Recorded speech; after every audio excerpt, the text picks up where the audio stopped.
This is a very poorly dual 1011.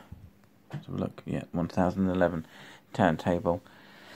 The on and off switch is basically disintegrated, and the idler had gone completely hard. As you can see, I've taken the idler off here, and I've just sort of made a new one. As really getting the idlers for these is pretty hard, and it's pretty, well, almost impossible and expensive. And I just thought I'd share how I've managed to make a sort of replacement idler, or one that will do for now, that isn't too bad. You can buy these thick, I think they're classed as neoprene rubber turntable mats off eBay. They're supposed to be very low rumble, which they are. They're very good, but they seem to be just the right material. I thought to myself that you could make an idler out of.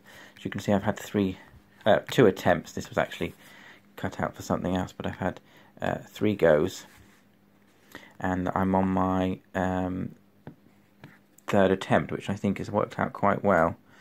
What I did is I got rid of all the old rubber off the idler with a file, and putting this in the drill, in the chuck of the drill.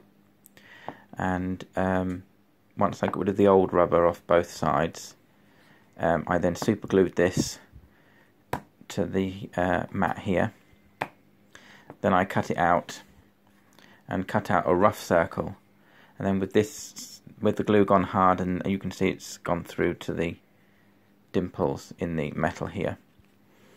When all the glue had gone hard, I then used a file, and keeping the drill very steady between my legs and using the file, I managed to just file it round so it kind of spins true, and just adjusting the idler mechanism here. As you turn this, you can see that's pretty round.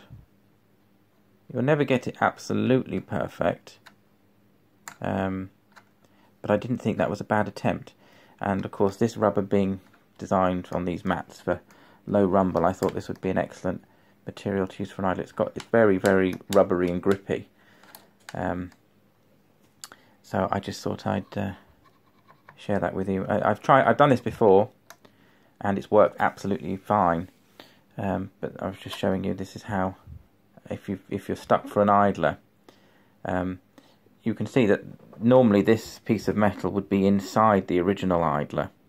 So you'd need to be able to somehow have the tolerance to either adjust what an idler sits on, or if the idler is very thick, this might just be enough. It's quite firm stuff. It doesn't squash, so it's rigid enough to be an idler. It all depends how much pressure your idler is going to be under. In these turntables, it's not under a great deal of pressure. It just needs to grip. So yes, I just thought I'd share that in case you want to have an experiment. If you've got an idler that's gone completely hard, you've got nothing to lose really. So yes, this lines up perfectly now with the speed selector. So yes, it should be good to go.